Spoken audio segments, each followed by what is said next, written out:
Style আর কিছুই না। সিফাতেরটাও দেখা যাও একসাথে, দুইজনে ম্যাচিং করে আসছে।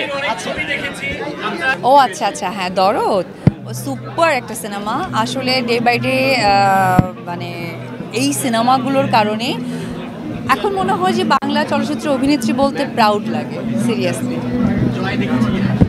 জয় যেহেতু স্কুল রানিং, সো সেই জায়গা থেকে একটু সময় করে দেখাবো, কারণ আমি তো এই বছর কি ঈদ হবে, এই বছর ঈদ হবে মানে সামনের বছর ঈদ না এই বছর ঈদ আবার তো দেখো দেখাচ্ছি আমাকে, আমার সন্তানকে, আর কিছু টুকটাক কাজ চলছে, ওপেনিং ফটোশ্যুট যেটা যথারীতি সবসময় আমাকে দেখে থাকে, আর সিনেমা নিয়ে প্ল্যানিং আছে, কিন্তু আসলে সেটার জন্য অপেক্ষা করতে হবে। এই বিষয় নিয়ে এই জন্য বলবো না, আমি চাই কাজ নিয়ে সকলের সামনে কথা বলতে দেব। দিদি চমৎকার একটা ড্রেস পরেছেন, কিন্তু আমরা হাতে একটা জিনিস দেখতে পাচ্ছি, সকলের দেশে দেখাতেন স্টাইল আর কিছুই না।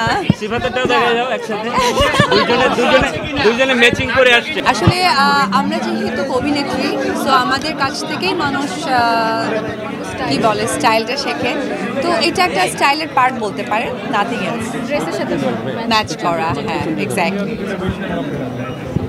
Thank you. আমি বলেছি মাত্র এটা বলেছেন। ও আচ্ছা আচ্ছা, হ্যাঁ দরদ সুপার একটা সিনেমা আসলে। ডে বাই ডে মানে এই সিনেমাগুলোর কারণে এখন মনে হয় যে বাংলা চলচ্চিত্র অভিনেত্রী বলতে প্রাউড লাগে সিরিয়াসলি। জয় যেহেতু স্কুল রানিং, সো সেই জায়গা থেকে একটু সময় করে দেখাবো, কারণ আমি ওকে অনেক কিছুতে রেখেছি, তো এখনো সময় হয়ে উঠতে পারিনি। আমরা মা ছেলে দেখবো এবং শেয়ার করবো। আপু, আপনার প্রোডাকশন হাউস থেকে কোনো সিনেমা রিলিজ হচ্ছে কিনা?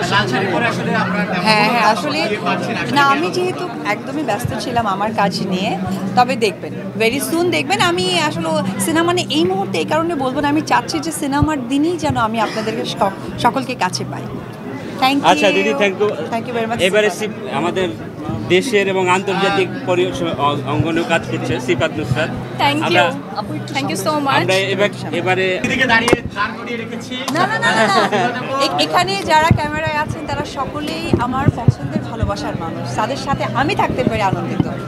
এই যে দিদিকে সুন্দর দেখানো বা এই যে কোরিওগ্রাফারের পিছনে বা আপনার কিছু কাজ থাকে, বিভিন্ন প্রোগ্রামকে ডিজাইন থেকে শুরু করে, কেমন লাগে আসলে এই কাজগুলোর সাথে নিজেকে যুক্ত করতে পেরে? আসলে আমি তো কোরিওগ্রাফার না, আমি অ্যাজ এ মডেল, কিন্তু আমি একটু ক্রিয়েটিভ কাজ করতে পছন্দ করি, খুব সিলেক্টিভ।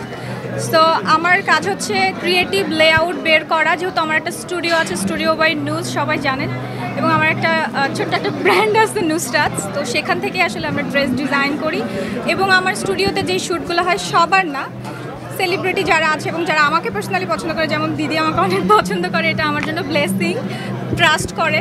সো আমি চেষ্টা করি যারা আমার খুবই ক্লোজ টু হার্ট তাদের আসলে খুব সুন্দর মতো করে একটা লেআউট দিয়ে আমি আসলে নিউ ক্রিয়েশনের ক্ষেত্রে আমি এখনই বলে দিব দিদি,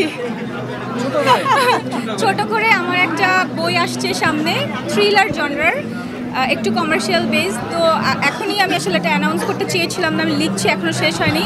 সো যখন ওটা আসবে ইনশাল্লাহ আপনাদের দোয়াতে সবাইকে জানিয়ে দিব। বইমেলা বা বইমেলার আগে, আমি আসলে ওই উদ্দেশ্য করে লিখছি না, আমি আসলে ফিল্মের জন্য লিখছি, সো ভিজুয়াল চিন্তা করে। Thank you everyone, thank you. দিদি আরেকটা হ্যাঁ, আচ্ছা আপনি এখন মানে দেশের সাথে গন্ডি পেরিয়ে বাইরেও কাজ করছেন, বাইরে আপনার এখন কোথায় কোথায় কী কাজ হচ্ছে? বাইরে বিভিন্ন ব্র্যান্ডের সাথে, বিভিন্ন মেকআপ ব্র্যান্ড, যেহেতু আমি ব্রাইডাল মডেল থেকে আমার ক্যারিয়ার শুরু করেছি, সো বিভিন্ন বড় বড় যে ব্র্যান্ডগুলো আছে ইন্টারন্যাশনাল ব্র্যান্ড, সেগুলোর সাথে আমার অলরেডি 3টা কাজ হয়ে গেছে, এবং সামনে জানুয়ারিতে আরও কাজের কথা আছে। এই পর্যন্তই আসলে এখন আপডেট দিতে পারছি।